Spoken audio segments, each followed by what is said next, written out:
السلام علیکم ورحمۃ اللہ۔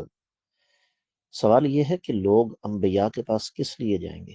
سفارش کے لیے جائیں گے نا۔ تو انبیاء سفارش کریں گے اللہ کی بارگاہ میں۔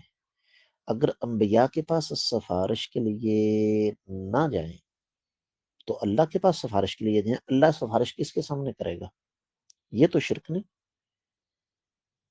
آپ اگر اس دنیا میں رہتے ہوئے فرض کیجئے کہ میرے اساتذہ کرام سے ملنا چاہتے ہیں، تو مجھ سے آ کر کہتے ہیں جی ہم تو آپ کے اساتذہ کو نہیں جانتے، تو آپ ذرا استاد محترم سے سفارش کر دیں کہ میری بات سن لیں، تو کیا یہ شرک ہو جائے گا؟